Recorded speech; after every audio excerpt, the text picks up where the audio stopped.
Koyan namitag ko niyo kalagun na kama. Alianay iliksino ka sa kang nakto nga inipik ko singin Inuit tautung ningin. English?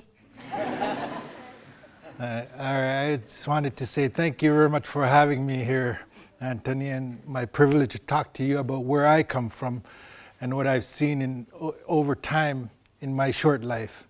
So I come from, I'm originally from Chesterfield Inlet, which is on the west coast of Hudson's Bay. There's roughly 300 people there. And I grew up very traditionally, meaning I shot my first caribou when I was 5 years old, learned how to build an igloo when I was 12, and I still use the igloos today, or we still use the igloos today at minus 40, minus 50. It's way warmer than a cabin or a tent, right, when we're hunting.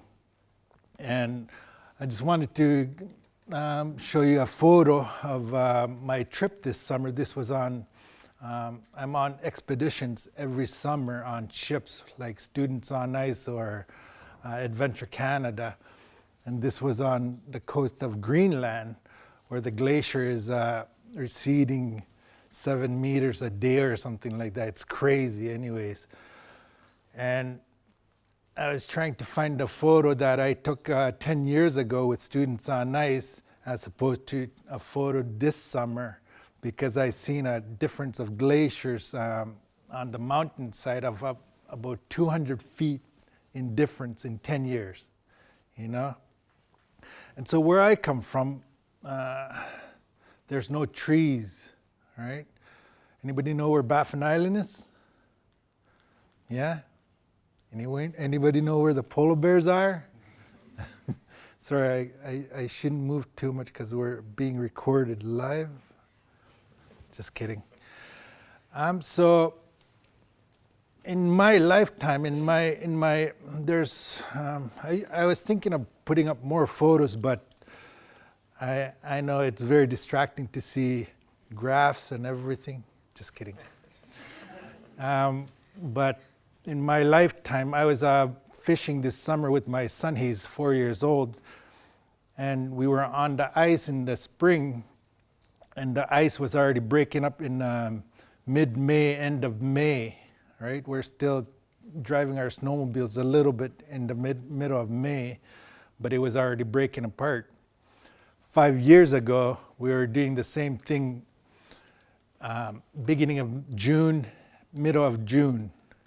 10 years ago, it was middle of June and end of June. So all the ice is changing very rapidly. And we could see the ice salinity changing in the ocean. So about 10, 20 years ago, me and my dad were driving our snowmobiles in November, mid-November, on the sea ice, right? Or early November. And the ice is maybe 2-3 inches thick. We're using our snowmobiles and sleigh, and we could drive across the bay in that condition, even if the ice is moving, right? It's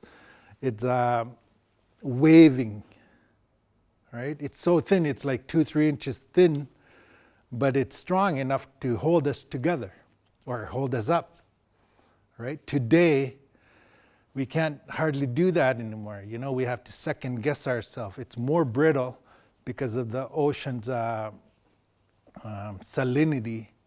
It's a lot less than 20 years ago from all the ice melting, all the glaciers melting rapidly, right? 20 years ago, I could look out into the bay just from my window and I know it's safe or not. Today, I can't do that. Today, I have to second guess myself. And on a daily basis, we adapt to our environment. But it's changing so much that we had hardly any snow last year, and our ice condition, like lifetime hunters falling through the ice.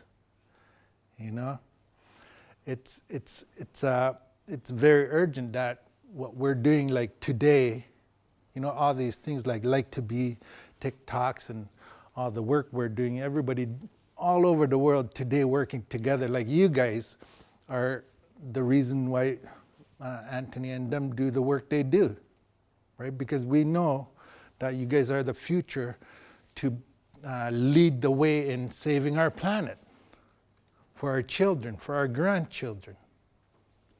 It's very important that you guys work together, and that's exactly what you're doing. Like, it's, heartwarming to see all of it, all the Friday walkouts. That's amazing that what you're doing is, wait a minute, isn't it Friday today? Are we in school today? Just kidding. But, all that stuff happening today with the youth and everybody that's working towards a better environment, like I want a Rolls-Royce engine on my snowmobile. Can we do that? Yeah, no? I grew up with dog teams, I used to run my own dog teams right from when I was 7 years old up until I went to high school, because I went to residential schools. And, I took it for granted because it's part of what I grew up in, right? And today I wish I could get back into it, but, with all the technology and forgetting about my identity, it's not that easy to get back into. Maybe when I'm 50, or maybe when I'm 55, sometimes I forget I'm getting too close to 50, that when I get bored and lazy, I'll get back into dog teams, I never get bored and lazy, that's why I said like 55 or something. And so, when I say there's hardly any snow anymore, like there's still a lot of snow that come to our Arctic. Like our lakes and our land is covered in snow right now, but it's not as much as it was 5 years ago. And the ice conditions are melting from beneath the ice compared to it melting from the top in the spring, because of the warming oceans. And although we have leased hydro and everything that, all the motorized vehicles, all the big machinery that make emissions, we get most of it up in the Arctic, and we could see all the changes, And so it's very important not only for our people, but all of you, to understand the importance of what's happening in our Arctic, I don't know how much time I have to talk.